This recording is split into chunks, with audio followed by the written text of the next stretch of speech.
Bismillahirrahmanirrahim. Assalamualaikum warahmatullahi wabarakatuh.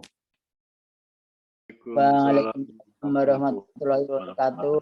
Alhamdulillah, udah ada Pak Subakah, udah masuk, Pak Raharjo, Pak Marsiono, Pak Marioto, Alhamdulillah.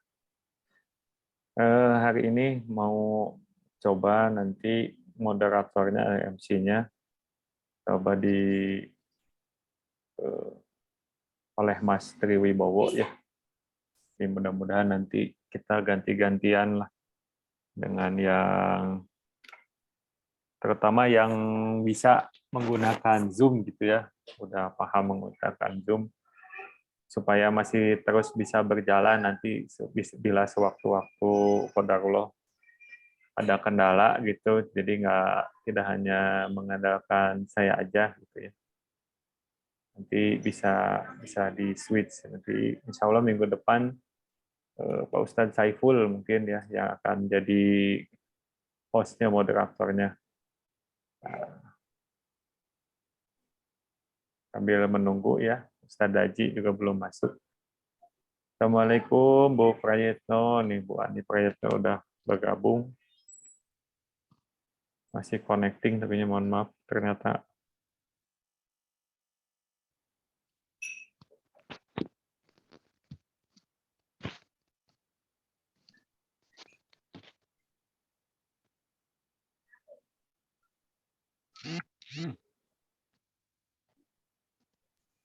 Assalamualaikum, Pak Lukman. Waalaikumsalam warahmatullahi wabarakatuh. Menuju di mana Pak Subakah Menuju di ya? Aceh, di Melabuh.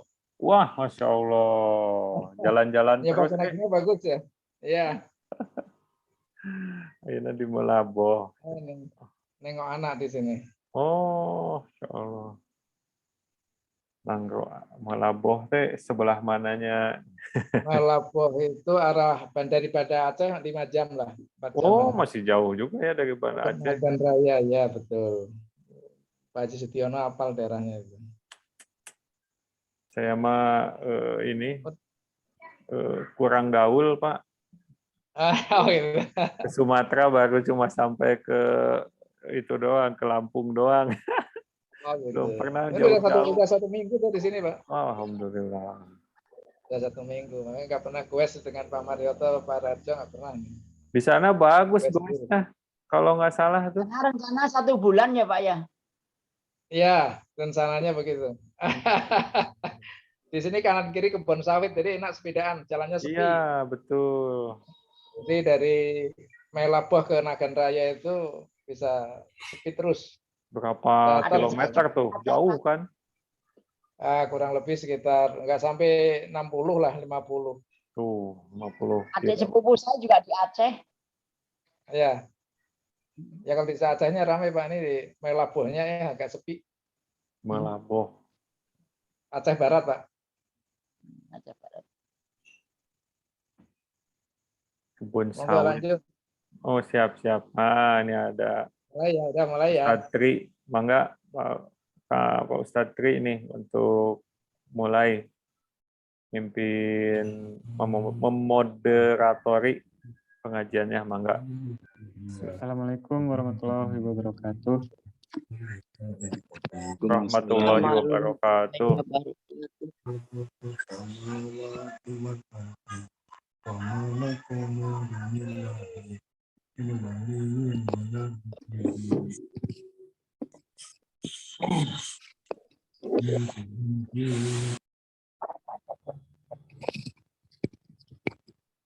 Oke, sebelum kita mulai acara tausiah ini,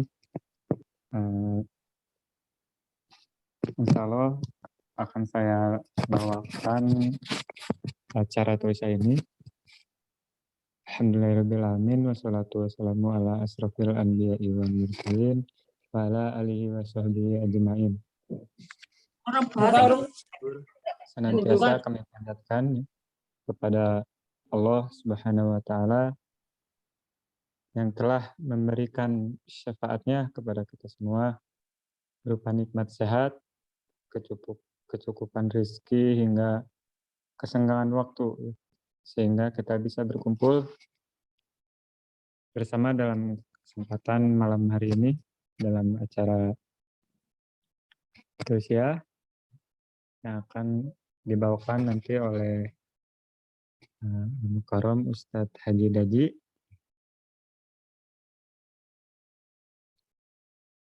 Selain untuk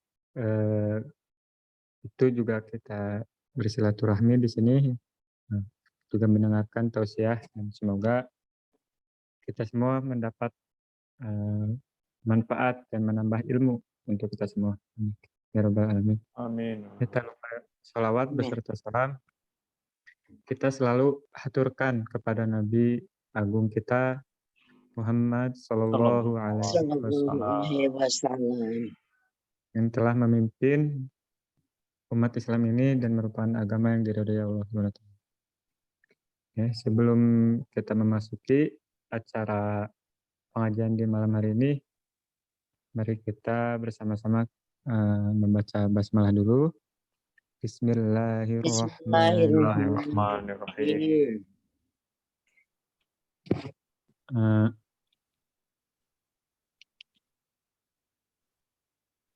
Untuk Ustadznya sudah hadir.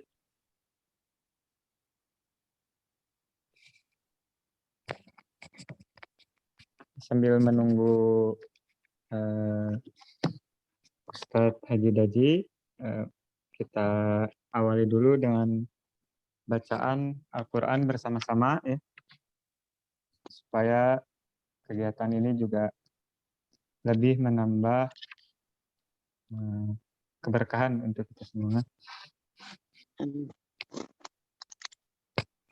Kita buka surat Al-Baqarah saja, mulai dari awal. Yang satu halaman ya, 1 sampai ayat 16 berarti.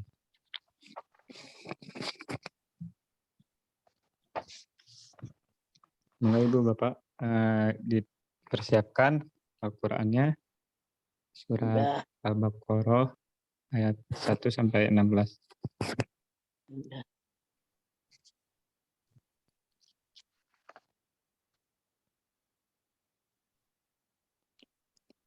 A'udzu billahi minasy syaithanir rajim. Bismillahirrahmanirrahim. Alif Lam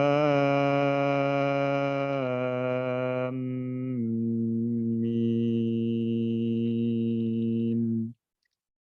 Dzalikal kitabu la raiba fihi hudal lil muttaqin alladzina yu'minuna bil ghaibi wa yuqimunas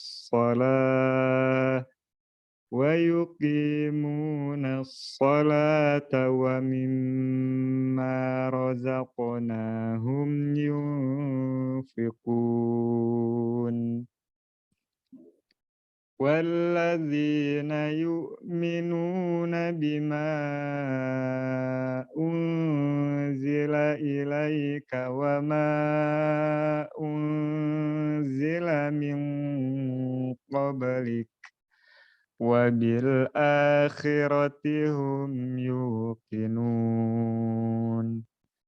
Ulaika ala hudam mir rabbihim wa ulaika humul muflihun. Innal ladzina kafaru sawa'un 'alaihim a'anzartahum am lam tunzirhum la yu'minun. Khatamallahu ala qulubihim wa ala sam'ihim وعلى أبصارهم غشاوة ولهم عذاب عظيم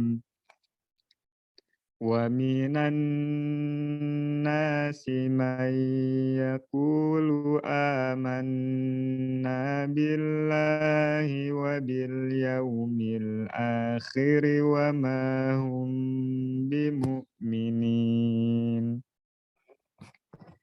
يخادعون الله والذين آمنوا وما يخدعون إلا أنفسهم وما يشعرون في قلوبهم مرض فزادهم الله مرضا ولهم عذاب أليم بما كانوا يكذبون وإذا قيل لهم لا تفسدوا في الأرض قالوا إنما نحن مصلحون ألا إنهم هم المفسدون ولكن لا يشعرون وإذا قيل لهم آمنوا كما آمن الناس قالوا أنؤمن كما آمن السفهاء ألا إنهم هم السفهاء ولكن لا يعلمون وإذا لقوا الذين آمنوا قالوا آمنا وإذا خلوا إلى شياطينهم قالوا إنا معكم إنما نحن مستهزئون الله يستهزئ بهم ويمدهم في طغيانهم يعمهون أولئك الذين اشتروا الضلالة بالهدى فما ربحت تجارتهم وما كانوا مهتدين. صدق الله.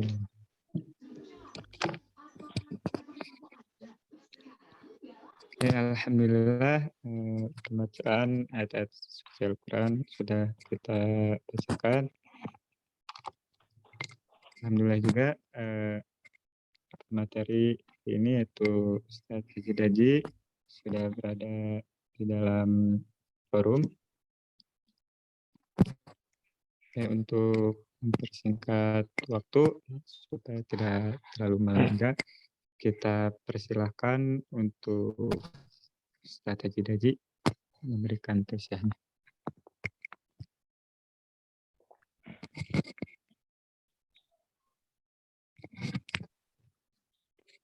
Bismillahirrahmanirrahim. Assalamualaikum warahmatullahi wabarakatuh. Warahmatullahi wabarakatuh. Innal hamdalillah nahmaduhu wa nasta'inuhu wa nastaghfiruh wa na'udzu billahi min syururi anfusina wa min sayyiati a'malina. May yahdihillahu fala mudilla lahu, asyhadu an la ilaha illallah wahdahu la syarikalah wa asyhadu anna Muhammadan abduhu wa rasuluh alladzi la nabiyya ba'dah. Bapak-bapak dan ibu-ibu yang dirahmati Allah, puji dan syukur kita sama-sama panjatkan pada Allah Subhanahu wa taala atas berkat dan rahmat-Nya di malam hari ini kita bisa bertemu kembali di dalam pengajian rutin secara online Mudah-mudahan ini menjadi amal kebaikan bagi kita semua, dan mudah-mudahan juga Allah memberikan kekuatan, kelancaran kepada semua aktivitas kita yang ditujukan untuk mencari ridho Allah Subhanahu wa Ta'ala. Amin. Salawat serta salam semoga tercurah kepada baginda kita Nabi besar Nabi Muhammad Sallallahu Alaihi Wasallam, juga kepada keluarganya, para sahabatnya, para tabiin, tabiin hingga umatnya sampai akhir zaman. Bapak Ibu sadayana sehat, Pak Bu? Alhamdulillah. Alhamdulillah sehat. Alhamdulillah. Insya Allah pribados bade neraskeun kajian masih tentang ulumul Quran. Di dalam sebuah hadis yang diriwayatkan oleh Imam Tirmizi, Rasulullah SAW bersabda, "Man qala fil Qur'an bi ra'yihi fal yatabawa maq'adahu minan nar." Barang siapa yang berkata tentang Al-Qur'an dengan logikanya, dengan ra'yunya, fal yatabawa maq'adahu minan nar, maka hendaklah dia mengambil tempat duduk yaitu di neraka. Dari hadis ini dijelaskan bahwa untuk memahami Al-Quran itu tidak bisa kita semaunya, tetapi harus berdasarkan ilmu.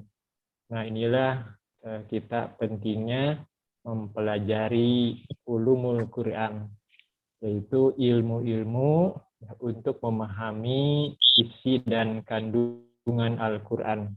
Pada pertemuan sebelumnya kita sudah membahas objek kajian ulumul Quran.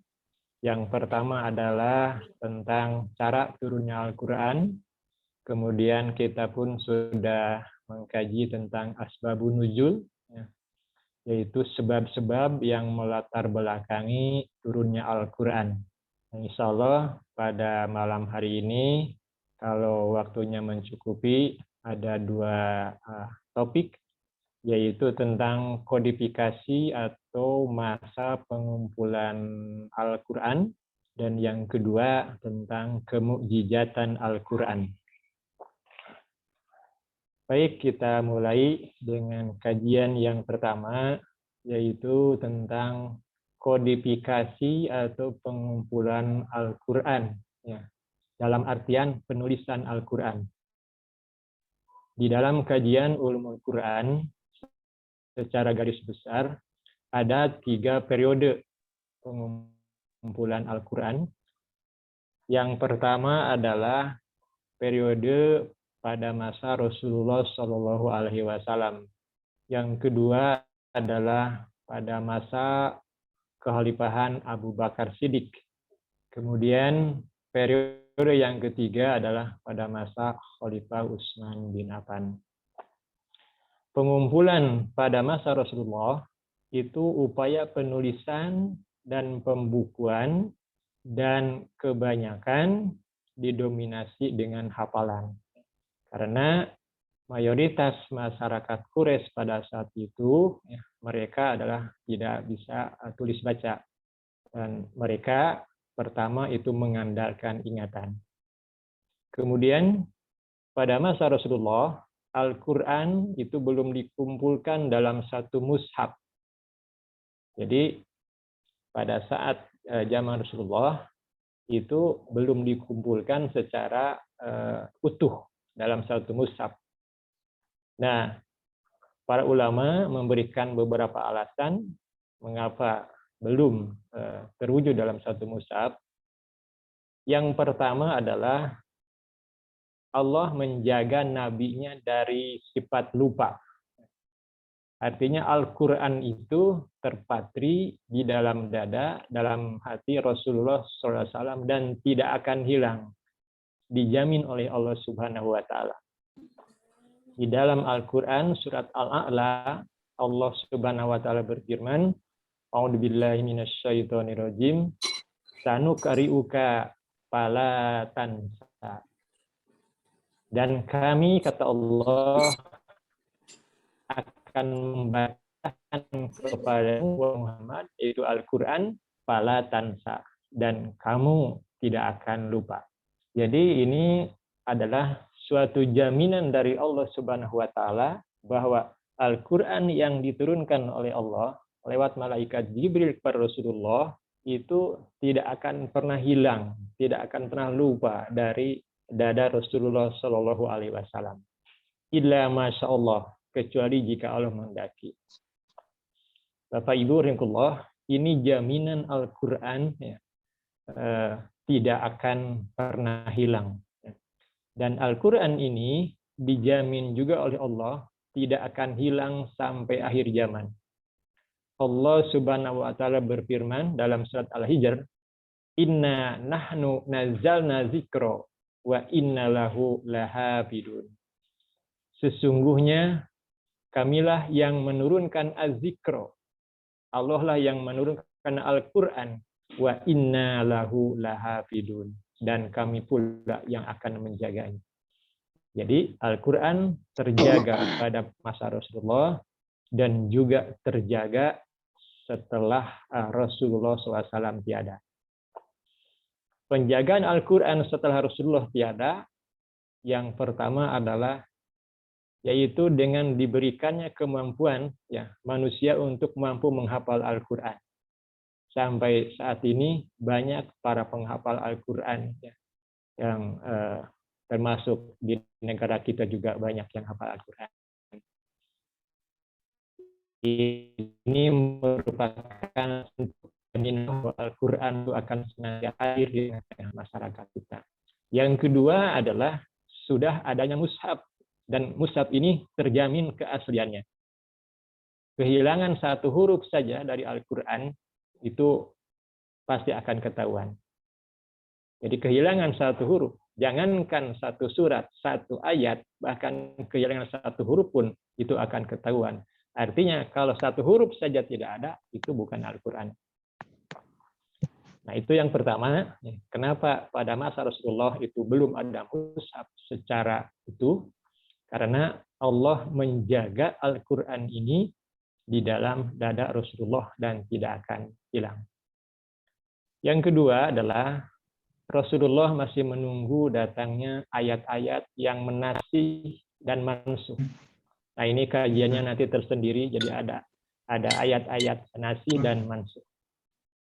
Kemudian yang ketiga adalah Al-Quran tidak diturunkan sekaligus, tetapi secara berangsur-angsur. Sedangkan yang kita kenal mushaf sekarang itu utuh, yang diturunkan selama periode kurang lebih dari 23 tahun, yaitu 13 tahun periode Mekah dan 10 tahun periode Madinah. Kemudian yang berikutnya adalah bahwa urutan mushaf yang sekarang itu tidak berdasarkan urutan turunnya Al-Quran. Nah ini seperti yang pernah ditanyakan oleh Bu Hajah Prayitno ya Bu ya. Pernah ditanyakan waktu pertemuan sebelumnya bahwa urutan surat mushaf yang sekarang itu tidak berdasarkan urutan turunnya ayat atau surat Al-Quran. Nah, tetapi ini juga berdasarkan tauqifi, artinya sepengetahuan Rasul, dan Rasul itu dari malaikat Jibril, dan malaikat Jibril adalah dari Allah Subhanahu wa taala. Jadi urutan ayat surat dalam mushaf sekarang itu berdasarkan sumbernya dari Allah Subhanahu wa taala lewat malaikat Jibril yang disampaikan kepada Rasulullah Shallallahu alaihi wasallam. Nah, itu gambaran secara singkat bagaimana Al-Qur'an dikumpulkan pada masa Rasulullah Shallallahu alaihi wasallam. Kemudian pada masa Abu Bakar, nah, pada masa Abu Bakar ini dilatar belakangi dengan banyaknya para hufad, para penghafal Al-Quran yang gugur ya, dalam peperangan Yamamah terutama, yaitu tahun kedua Hijrah. Jadi pada saat itu terjadi peperangan membela agama Allah, kemudian banyak para penghafal Al-Quran yang gugur, yang mati syahid.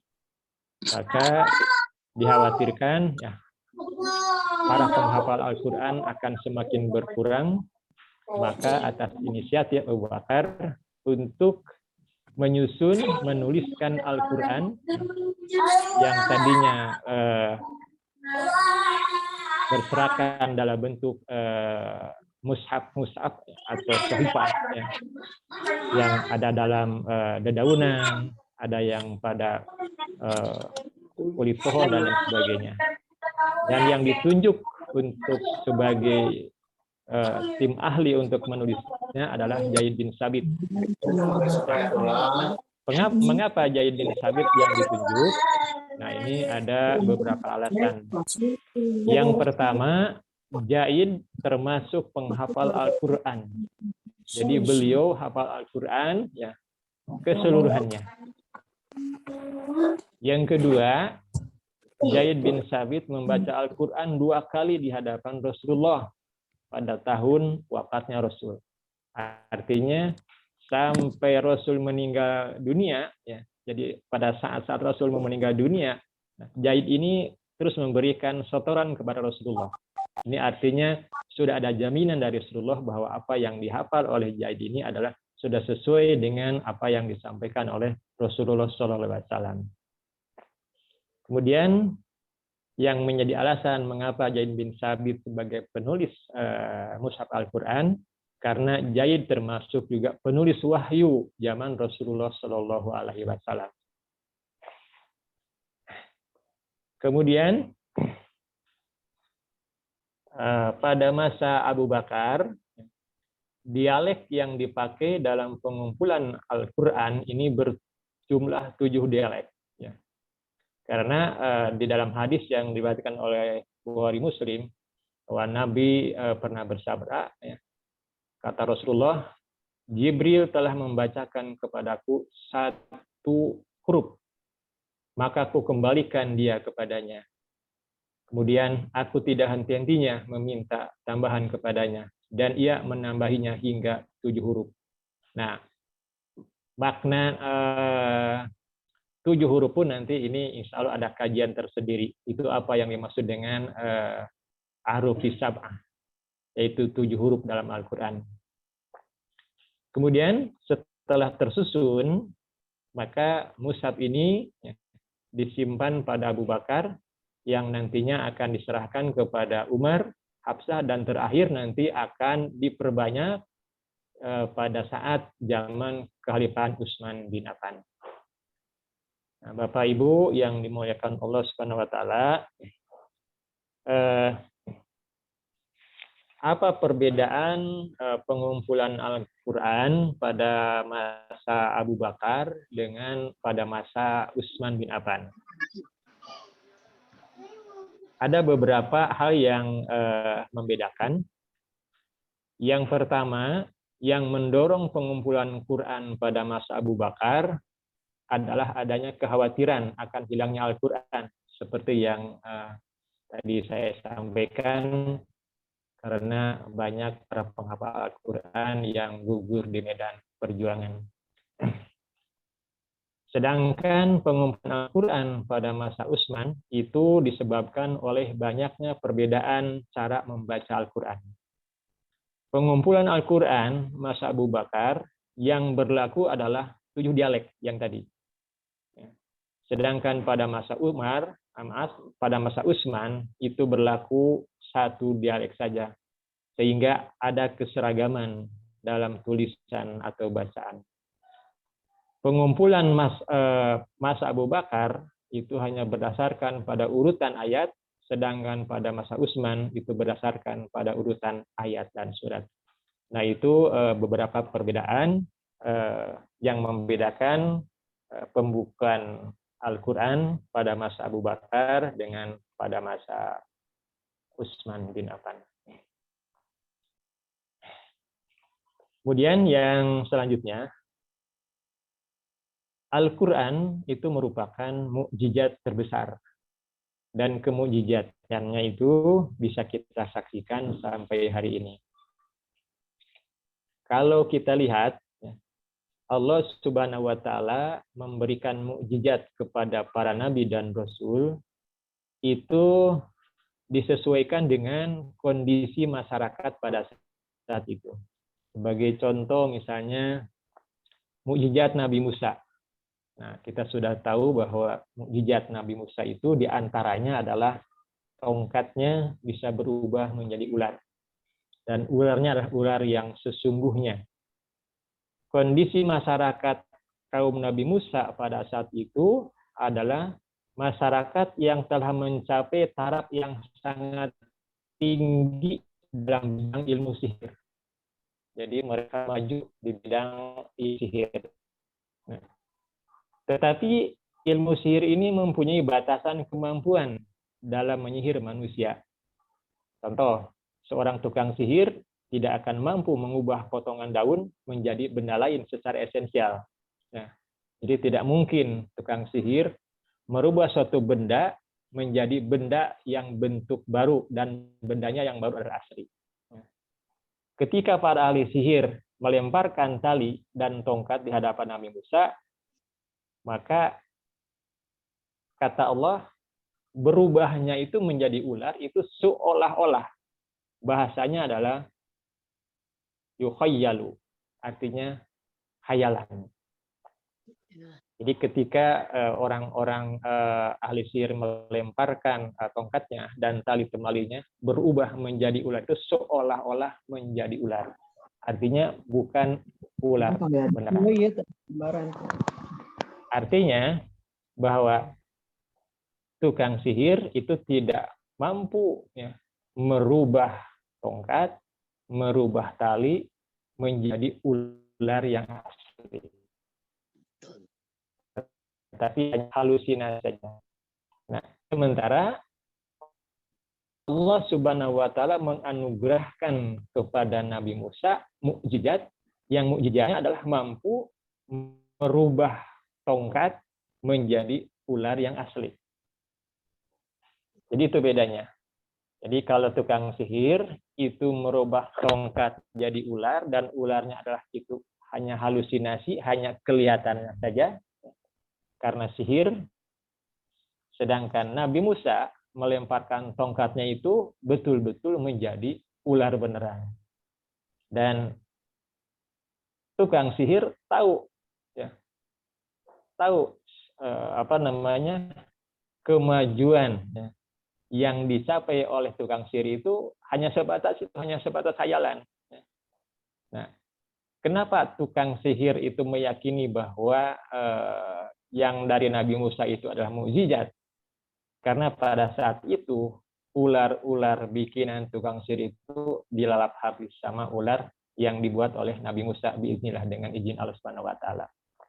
Maka setelah tukang sihir ini menyadari bahwa apa yang dimiliki oleh Nabi Musa itu adalah bukan sihir, maka mereka itu menyatakan qalu amanna bi rabbil alamin, Rabbi Musa wa Harun.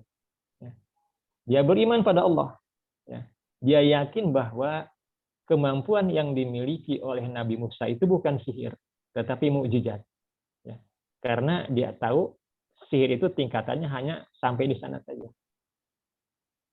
Nah, itu kemukjizatan yang Allah berikan kepada Nabi Musa. Kemudian contoh yang lain misalnya mukjizat Nabi Isa. Nabi Isa itu dilahirkan pada saat masyarakat pada saat itu ilmu kedokterannya luar biasa maju pesat.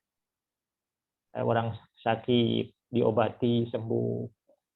Nah, kemudian datanglah Nabi Musa dan membawa kemampuan yang melebihi kemampuan mereka. Nah, apa mukjizat Nabi Isa? Itu adalah menyaingi apa yang mereka pada saat itu lakukan. Di antaranya adalah Nabi Musa mampu menyembuhkan orang yang buta sejak lahir. Sementara ilmu kedokteran, ilmu pengobatan pada saat itu belum ada orang yang mampu mengobati orang yang buta sejak lahir sehingga dia bisa Nabi Isa itu mampu. Itu dengan izin Allah Subhanahu wa taala. Kemudian yang selanjutnya Nabi Isa diberikan mukjizat bukan hanya mampu mengobati orang yang sakit sehingga sembuh, tetapi Nabi Isa pun diberikan kemampuan oleh Allah untuk bisa menghidupkan orang yang sudah mati. Tapi biiznillah, dengan izin Allah Subhanahu wa taala. Artinya itu bukan kemampuan Nabi Isa, tetapi itulah mukjizat dari Allah yang diberikan kepada Nabi Isa alaihissalam. Kemudian kita kasih 3-4 contoh saja untuk memberikan gambaran bahwa ternyata mukjizat yang diberikan kepada para nabi itu disesuaikan dengan kondisi masyarakat pada saat itu yang berkembang itu di segi apa. Contoh yang lain adalah yang ketiga, mukjizat Nabi Soleh. Kita tahu bahwa Nabi Soleh itu diberikan kemampuan oleh Allah Subhanahu wa taala untuk bisa mengeluarkan seekor unta dari celah batu. Nah, ini dilatar belakangi bahwa pada saat itu kaum Nabi Saleh dia punya teknologi yang luar biasa. Mereka itu membuat rumah itu dengan cara memahat gunung-gunung yang terbuat dari batu, dipahat menjadi rumah mewah. Kemudian mereka pun memahat patung-patung, dan pada saat itu hadirlah Nabi Soleh yang menunjukkan bahwa Nabi Saleh ini kemampuannya melebihi kemampuan mereka. Dan tentu ini pun adalah biiznillah, karena ini adalah mukjizat dari Subhanahu wa taala. Kalau mereka mampu membuat patung dari batu, tetapi tetap itu asli batu.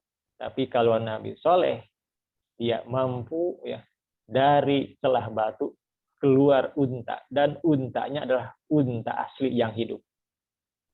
Nah, ini ibrohnya adalah untuk memberikan pembelajaran kepada kaumnya agar mereka beriman pada Allah Subhanahu wa taala, yaitu meyakini Nabi Soleh ya sebagai utusan Allah Subhanahu wa taala. Nah, yang terakhir ini sebetulnya yang menjadi fokus kami menyampaikan, Al-Quran itu merupakan mukjizat terbesar. Ya. Dan kemukjizatannya bisa kita saksikan, bisa kita rasakan sampai hari ini. Dan insya Allah akan terus ya dirasakan juga oleh generasi-generasi setelah kita sampai akhir zaman. Al-Quran diturunkan di masyarakat Quraisy, dan pada saat itu masyarakat Quraisy yang menonjol ya keahlian mereka adalah di bidang sastra dan sajak-sajak. Mukjizat yang diberikan kepada Rasulullah adalah jenis yang menjadi keahlian kaumnya pada saat itu, yaitu di bidang sastra. Mukjizatnya adalah Al-Quran yang bila dia dibaca dan didengarkan, maka keindahan akan terasa oleh yang mendengarkannya, keindahan akan terasa oleh yang membacakannya. Dan insya Allah juga keindahan, ya, ketenangan, ketentraman juga insya Allah pasti dirasakan oleh kita yang senantiasa kita membaca, mentadaburi Al-Quran ini. Nah, ada beberapa kisah menarik yang menunjukkan bahwa Al-Quran ini luar biasa daya sentuhnya kepada orang-orang yang berinteraksi dengan Al-Quran, termasuk orang-orang kafir. Ternyata orang-orang kafir pun, ya, ketika mereka mendengarkan Al-Quran, itu hatinya tersentuh. Nah, ini ada kisah yang insya Allah ya sudah kita mampu bersama, sudah tahu bersama. Cuma saya mengungkap kembali, ya, karena inilah fakta sejarah ya, yang menunjukkan bagaimana hebatnya Al-Quran itu Ano? bisa menyentuh hati setiap orang. Andalin Kita minum. tahu ada 3 orang pembesar Quraisy pada saat itu. Yang pertama adalah Abu Sufyan bin Harbi, kemudian Abu Jahal bin Hisam, dan Abu Ahna bin Syarik. Nah, ini ketiganya adalah pembesar Quraisy. Mereka secara diam-diam ya, pada suatu malam ya dengan itu inisiatif masing-masing ya, dia mengunjungi rumah Rasulullah, kemudian dia mengendap-endap dan dia mendengarkan lantunan Al-Quran yang dibacakan Rasul ketika Rasul melakukan sholat pada suatu malam. Dan itu berlangsung sampai pagi hari. Mereka begitu syahdu ya, menikmati Al-Quran. Kemudian pada saat matahari mau terbit, baru mereka bertiga pulang dan ketemu di persimpangan jalan. Ya. Dan akhirnya mereka saling sepakat, ini jangan diulangi lagi. Kalau kaum kita tahu, pasti harga diri kita akan menurun. Nah, ini menunjukkan bahwa meskipun mereka itu memusuhi Rasulullah, tetapi sebetulnya hati mereka itu terpaut, terpatri dengan apa yang dibawa oleh Rasulullah, yaitu Al-Quran Al-Karim. Kemudian yang kedua, pengakuan paman Rasul, yaitu Abu Thalib. Dia mengatakan, sungguh aku tahu bahwa agama Muhammad itu adalah agama terbaik bagi manusia.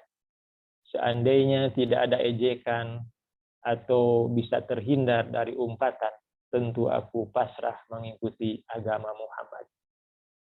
Jadi Abu Thalib, hati nuraninya itu meyakini bahwa apa yang dibawa Rasul itu adalah kebenaran. Tetapi kenapa dia tidak beriman?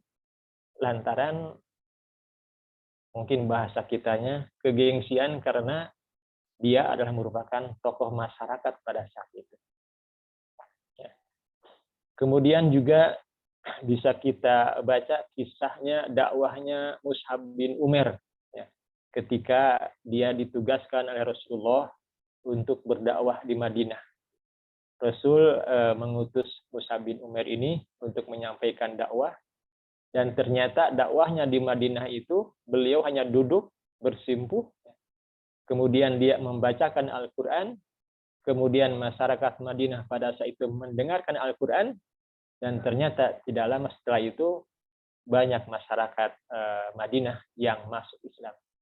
Jadi masyarakat Madinah pada saat itu ditaklukkan oleh Al-Quran, bukan oleh pedang.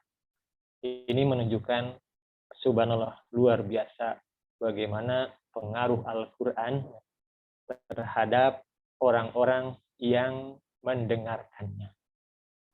Nah, Bapak Ibu rahimahullah, kalau kita lihat Al-Quran ini ya, kemukjizatannya pertama adalah kemukjizatan dari nilai sastranya, ya, dari bahasanya.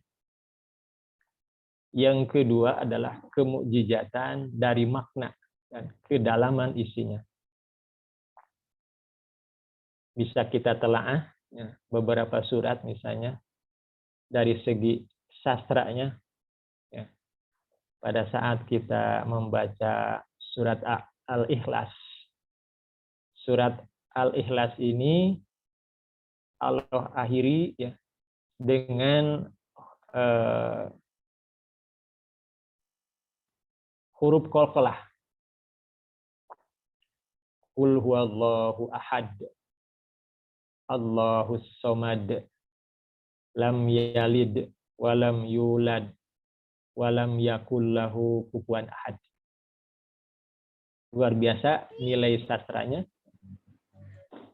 Kemudian kalau kita baca di surat Al-Falaq, Qul a'udzu birabbil falaq min syarri ma khalaq wa min syarri ghasikin idza waqab wa min syarrin naffasati fil 'uqad wa min syarri hasidin idza hasad. Ini qalqalah semuanya. Kemudian kalau kita membaca surat An-Nas, akhir ayatnya diakhiri dengan huruf sin. Qul a'udzu birabbin nas, malikin nas, ilahin nas, min syarril waswasil khannas, allazi yuwaswisu fi sudurin nas, minal jinnati wan nas. Kalau kita baca surat Al-Fil, akhirnya adalah lam. Alam taro kaifa fa'ala rabbuka bi ashabil fil.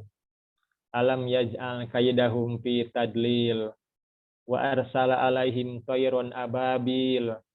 Tarmihim bihijaratim min sijil. Faja'alahum ka'asfim ma'ful. Kita lihat lagi surat Al-Humajah. Al-Humajah ini diakhiri dengan tak marbutoh sampai akhir surat. Wailul likulli humajatil lumajah. Allazi jama'a malahu wa'addadah. Yahsabu anna malahu ahladah. Kalla la yumbadanna fil khutamah. Wa ma adraka mal khutamah. Narullahil muqaddah. Allati tatali'u ala afidah. Innaha alaihim mu'sadah fi amadim mumaddadah. Dan masih banyak lagi surat-surat yang lain. Nah, kemudian ada kombinasi ya, antara mad arid li sukun dengan mad iwad. Dan ini tentu akan menambah nilai sastra yang luar biasa. Kalau kita membaca surat An-Naba dari ayat 1 sampai ayat 5 itu dengan mad arid li sukun.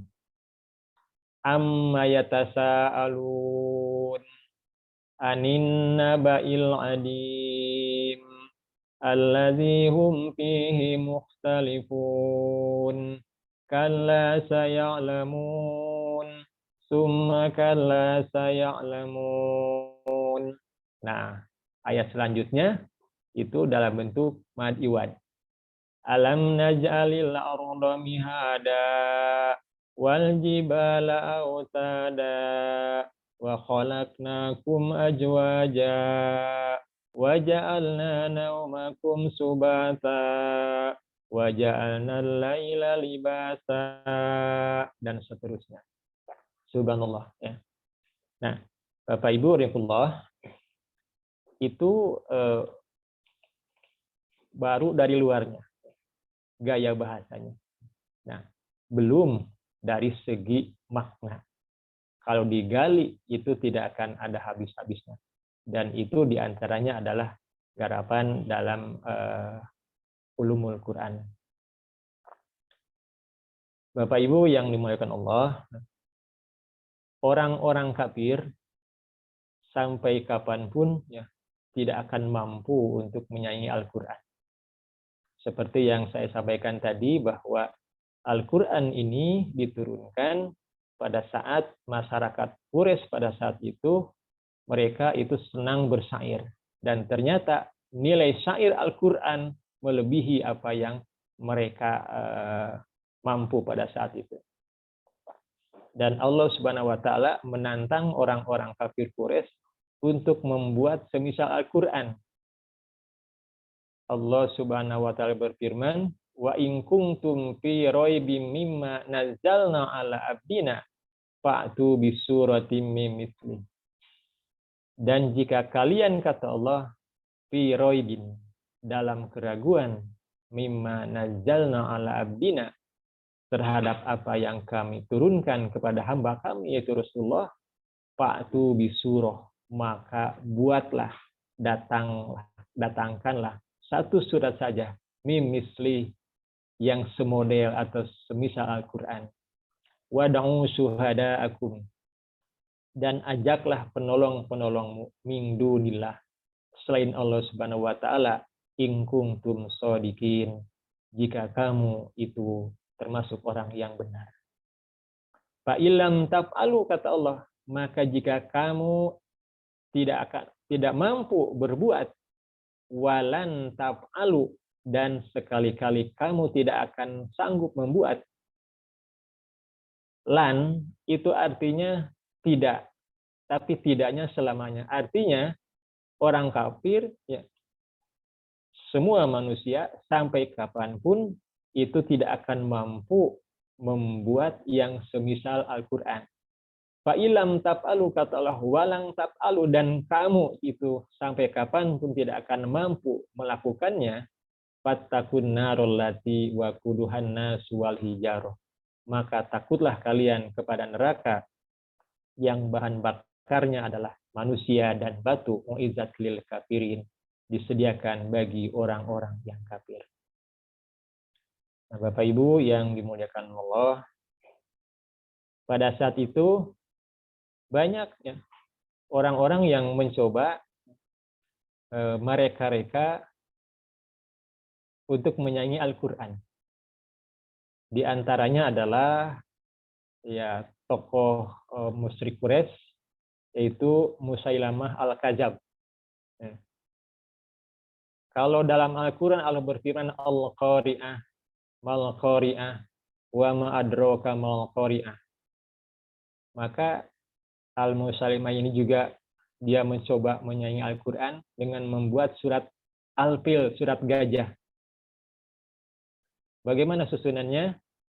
Kata dia Al-Fil, Mal-Fil, wa ma adraka mal-Fil. Gajah. Apakah gajah itu? Dan tahukah kamu apakah gajah itu? Nah, ini tidak ada nilai kandungannya seperti apa. Karena setiap orang tahu bahwa gajah itu adalah hewan. Tetapi ketika Allah berfirman Al-Qari'ah, hari kiamat, Mal-Qari'ah, apakah hari kiamat itu? Wa ma adraka mal-Qari'ah, dan tahukah kamu apakah hari kiamat itu? Maka tidak ada yang tahu, karena hari kiamat adalah masuk urusan yang gaib. Maka Allah sendiri yang menjelaskannya.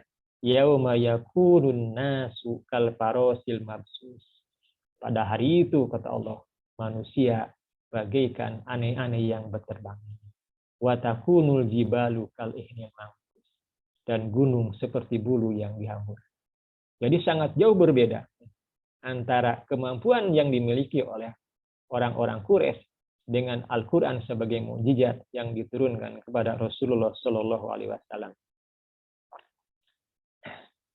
Kemudian yang selanjutnya, bahwa Al-Quran adalah merupakan kitab suci ya, bagi kita semuanya.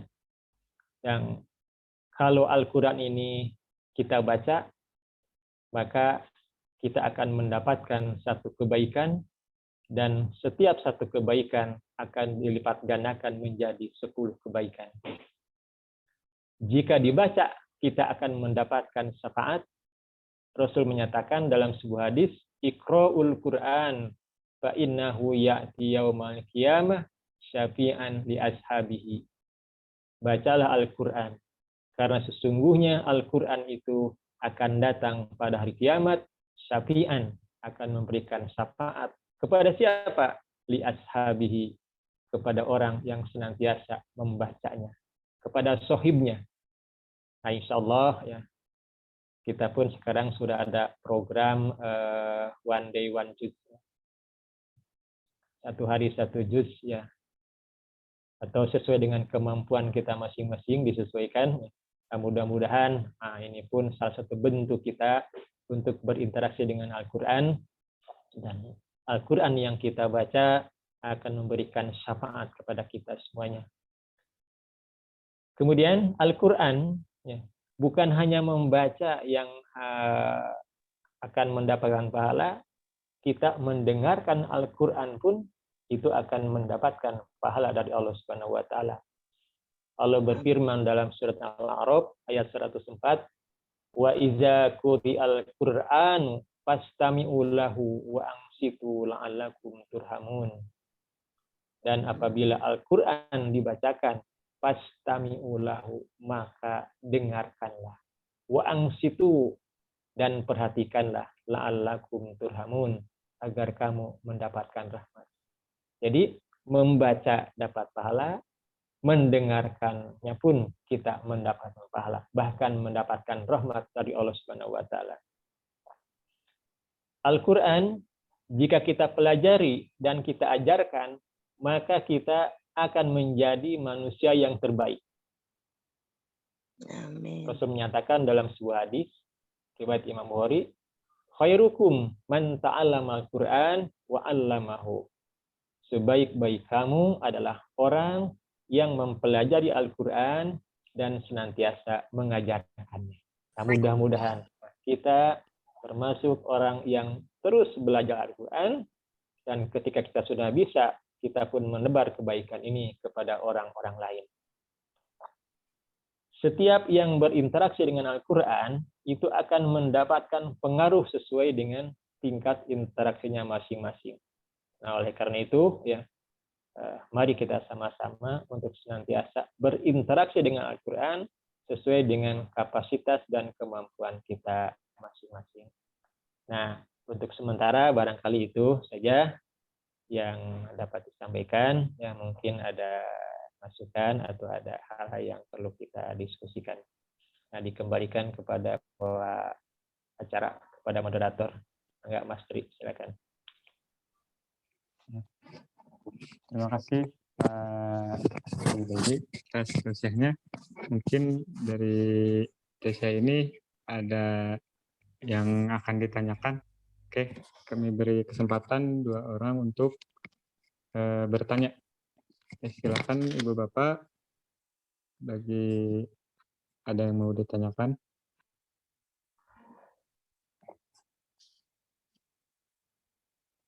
Dibuka ininya, mikrofonnya kalau untuk mau bertanya.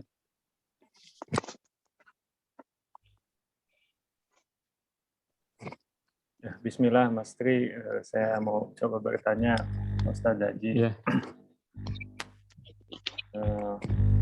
Alhamdulillah, semoga Allah rahmati Pak Ustadz Haji, sekeluarga, dan juga kita semua yang sedang menyimak. Ini luar biasa, kemarin juga sempat membahas sedikit bersama teman-teman. Memang bahasa Arab ini luar biasa ajaib gitu ya. Kalau ternyata orang Arab sendirinya pun belum tentu bisa bahasa Arab dengan baik gitu. Apalagi kita yang bukan orang Arab. Jadi sempat ada penjelasan dari orang Arab sendiri bahwa bahasa Arab itu luar biasa. Kalau bahasa Inggris itu kosakatanya katanya 200.000 kosakata dalam bahasa Inggris. Kalau bahasa Arab ternyata Masya Allah 12 juta kosakata. Kemudian pernah dibilang juga singa gitu kan. Singa itu kalau bahasa Arabnya asad ya, asadin ya, asadun. Itu cuma 1 kosakata, katanya ada 300 kosakata. Nah, waktu kita sering bercanda gitu dalam bahasa Sunda kan, kata jatuh aja dalam bahasa Sunda ternyata banyak. Ada rag-rag, murag, labuh, gebis, tijalike, tigorolong, tikosewat, tikusruk, itu banyak banget. Ternyata kita baru paham. Oh, iya ya, berarti beda-beda tipis artinya, tapi maknanya luar biasa bumi dan langit gitu. Kalau di bahasa Indonesia kan apa, tikusruk, tikosewat, jatuh, bukan gitu ya kata orang Sunda, beda gitu kan. Ya mungkin itu yang kita, aduh, iya ya, mungkin itu jadi 12 kosakata, 12 juta kosakata dibanding bahasa Inggris yang dari SD, saya dari SD sampai kuliah belajar bahasa Inggris, itu ternyata cuma 200.000 kosakata. Saya yang awam gitu, dulu juga latar belakangnya tidak ada latar belakang agama, mulai baru belajar Al-Quran, kira-kira untuk mulai memahami Al-Quran jauh lebih baik, itu urutannya gimana nih Pak Ustadz? Apakah belajar bahasa Arab? Karena apa itu? Belajarnya baru cuma ya tajwid aja, palingnya tajwid, sedikit menghafal, ada dan yang sebagainya gitu ya, lihat baca. Kalau misalkan kayak nahwu sorof juga saya belum belajar, gitu ya. Apalagi bahasa Arab. Nah, mungkin ada tips gitu buat kami yang baru mulai berinteraksi dengan Al-Quran supaya nanti makin mencintai gitu pas begitu baca tuh bisa nyes gitu. Memang sekarang tuh dibantu oleh Al-Quran terjemah per kata gitu kan. Tapi saya yakin yang di bawah itu terjemahnya itu yang kayak tadi itu. Kosakatanya kan kayak banget gitu. Mungkin nggak nyes gitu pasti. Kalau kayak tadi kan kalau jatuh aja tulis cuma jatuh doang gitu. Tapi sebetulnya maknanya lebih dalam daripada itu gitu. Ya mungkin bisa dikasih arahan buat kami yang baru belajar mendalami Al-Quran, kira-kira urutan belajarnya apa dulu setelah belajar tajwid mungkin ya. Enggak, Ustaz. Turun Pak Ustadz Lukman tentang bagaimana kita berinteraksi terhadap Al-Quran. Kalau diurut terhadap Al-Quran ini, kewajiban kita adalah mengimani. Yang kedua adalah membaca. Yang ketiga adalah memahami. Yang keempat adalah mengamalkan. Nah, kira-kira itu hierarkinya. Mengimani, insya Allah ya kita yakin ya, bahwa Al-Quran zalikal kitabu la roiba fihi hudal lil muttaqin. Jadi tidak ada keraguan sedikit pun dengan Al-Quran ini. Ini sudah satu poin bagi kita sudah mengimani Al-Quran. Kewajiban yang kedua adalah membaca. Tentu kalau membaca ya insya Allah kita semuanya, insya Allah mayoritas kita sudah mampu membaca. Mungkin tinggal diperbaiki dengan kita belajar tahjid dan sebagainya, ilmu tajwid dan sebagainya. Yang ketiga adalah memahami. Untuk memahami Al-Quran, memang kalau diurut barangkali dari segi keilmuan, yang pertama karena Al-Quran termasuk bahasa Arab, maka kita mulai belajar tentang nahwu sorof. Nah, kesananya kita akan belajar juga ilmu ma'ani sampai ke balago. Itu sudah tingkat tinggi ya untuk memahami ayat-ayat yang nilai sastranya luar biasa. Gitu. Seperti yang pernah saya sampaikan pada pertemuan sebelumnya tentang bagaimana pengabdian seorang anak kepada orang tua. Allah berfirman, wahfid lahuma janaha dzulli minar rahmah wa qur rabbirhamhuma kama rabbayani shaghira. Nah, ini kalau diterjemahkan bebas mungkin kurang mengena gitu. Wahfid lahuma janaha dzulli minar rahmah, dan rendahkanlah sayapmu dengan penuh kehinaan di hadapan orang tua. Jadi itu sayap kalau diterjemahkan sayap secara bebas. Tetapi dalam terjemahan itu bukan sayap. Itu sebetulnya sudah berpindah gitu dari makna aslinya secara harfiah. Dalam terjemahan itu diterjemahkannya rendahkanlah dirimu. Jadi sayap itu diterjemahkan dengan diri. Artinya ketika kita berada di hadapan orang tua itu, rendahkanlah dirimu. Itu digambarkan aslinya sayap. Sayap. Artinya setinggi apapun ya, kedudukan seorang anak, terbang tinggi, gelarnya banyak, ya, pangkatnya tinggi, hartanya banyak, ya, maka turunlah ketika dia di hadapan orang tua. Kedah nyuuh lah gitu ke orang tua. Luar biasa. Ya. Kata Allah, wahfid lahuma janaha dzulli minar rahmah. Maka rendahkanlah sayapmu, rendahkanlah dirimu kepada mereka berdua. Setelah itu, katakan, wa qur rabbirhamhuma kama rabbayani shaghira. Ya Allah, berikan rahmat kepada ayah dan ibu kami sebagaimana mereka mendidik aku ketika kecil. Nah, jadi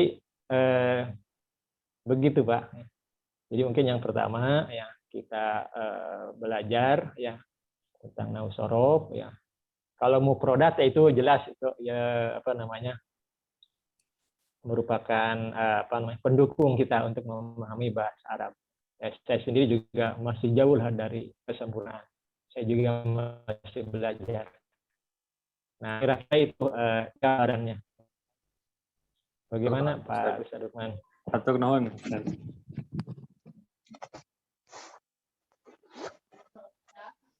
Mungkin ada satu orang lagi yang bertanya karena saya mengizinkan 2 orang untuk bertanya.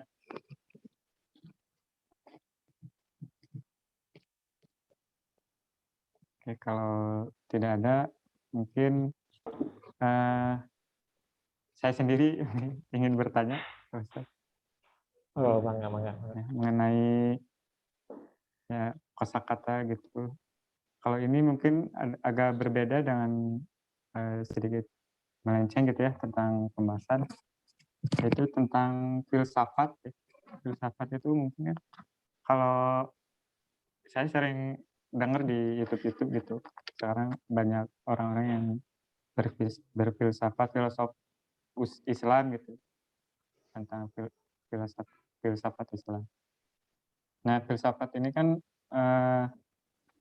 mencari sebuah kebenaran gitu, kebenaran tentang ya apapun itu filsafat ya, tentang manusia gitu. Kita memikirkan tentang manusia itu seperti apa, ada kebutuhan, terus ada keinginan, seperti itu.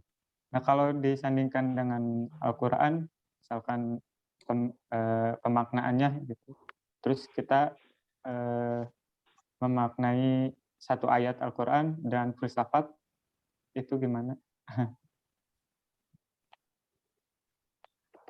Mungkin kaitannya bagaimana filsafat menurut Al-Quran begitu atau gimana?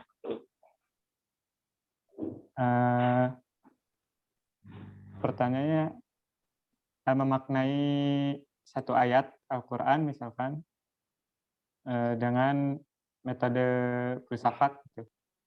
Oh iya. Ya.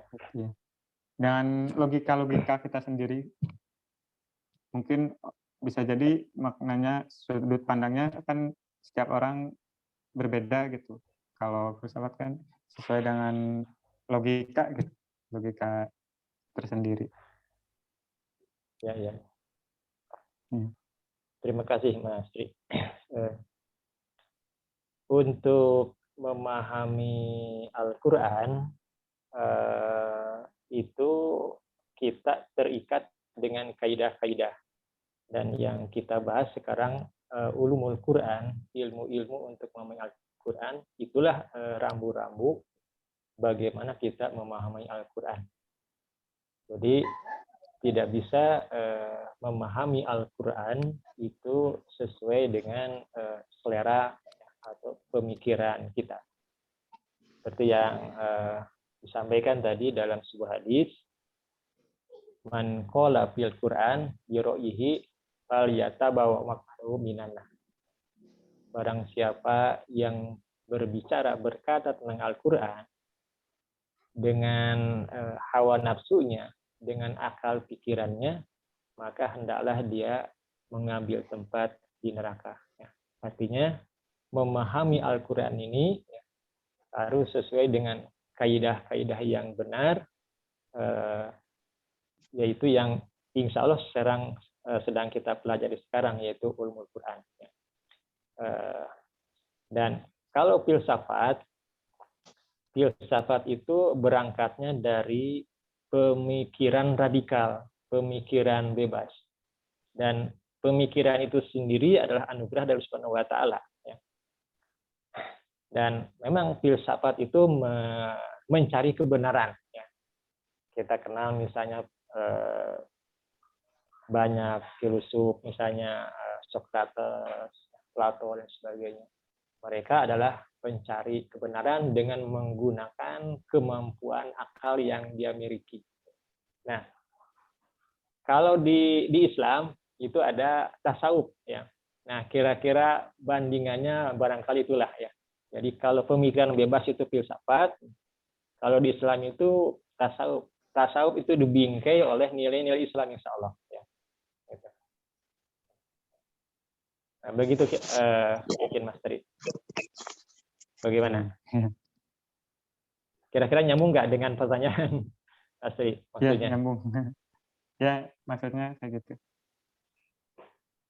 Ya. Berarti kalau pemahamannya jadi ada pemahaman tentang Al-Quran itu ada kaidah-kaidah yang memang dijelaskannya oleh hadis seperti itu ya. Jadi kita memahami Al-Quran dengan hadis seperti itu. Ya, itu ya betul. Itu nanti kajian kita selanjutnya. Jadi nanti Al-Quran itu ada ditafsirkan dengan ayat Al-Quran, ya. Nanti juga ada ditafsirkan dengan hadis, ya. Dan juga nanti ditafsirkan juga dengan penjelasan-penjelasan dari Rasulullah. Apa yang dilakukan oleh Rasulullah SAW. Ya. Nanti bahasanya dalam jenis-jenis tafsir.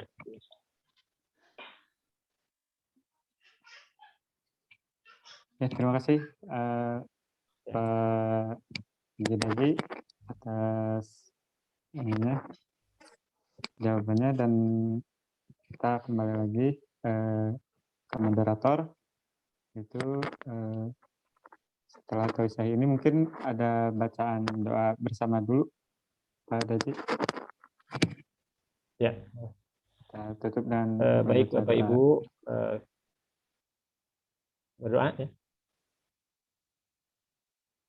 Kita sama-sama berdoa ya, mudah-mudahan ya Allah Subhanahu wa taala nantiasa memberikan kesehatan kepada kita semuanya. Amin. Dan juga Allah memberikan kemampuan kepada kita untuk senantiasa berinteraksi dengan Al-Qur'an. Amin. Dan mudah-mudahan ya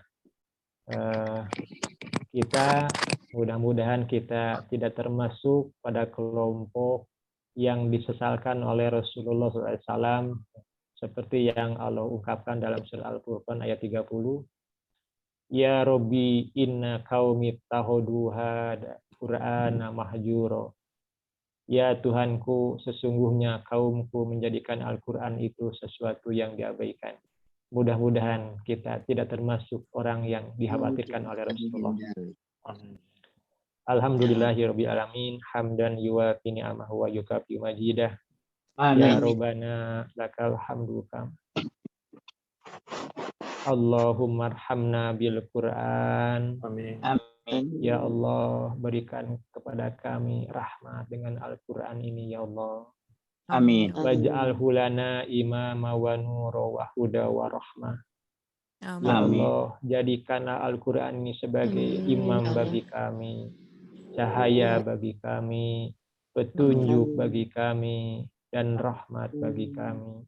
Amin. Allahumma zakirna minhu ma nasina. Ya Allah, ingatkanlah jika seandainya ada hafalan kami yang lupa dari Al-Quran ini, ya Allah. Wa alimna minhu ma jahilna. Ya Allah, ajarkanlah kepada kami apa-apa yang tidak kami ketahui. Amin. Warzuqna tilawatahu ana al-laili wa atrofan nahar. Ya Allah, berikanlah kepada kami kelezatan tilawah Al-Quran, kenikmatan membaca Al-Quran sepanjang malam dan sepanjang hari. Waj'alhu lana hujjata ya Rabbal alamin. Amin. Ya Allah, jadikanlah Al-Quran ini sebagai hujah nanti di hadapan-Mu pada saat yaumul hisab. Ya Rabbal alamin. Amin. Ya Allah, ya Rahman, ya Rahim, jadikan Al-Quran yang kami baca ini menjadi syafaat bagi kami ketika nanti berjumpa dengan-Mu. Ya Allah, jadikan kami ahli Quran, jadikan keluarga kami ahli Al-Quran, orang-orang yang senantiasa mencintai Al-Quran, dan orang-orang yang senantiasa mengamalkan Al-Quran. Amin. Rabbana taqabbal minna innaka antas sami'ud du'a. Rabbana innaka antas sami'ul alim. Wa tub alaina innaka antat tawwabur rahim. Rabbana atina fid dunya hasanah Amin. fil akhirati hasanata wa qina azabannar.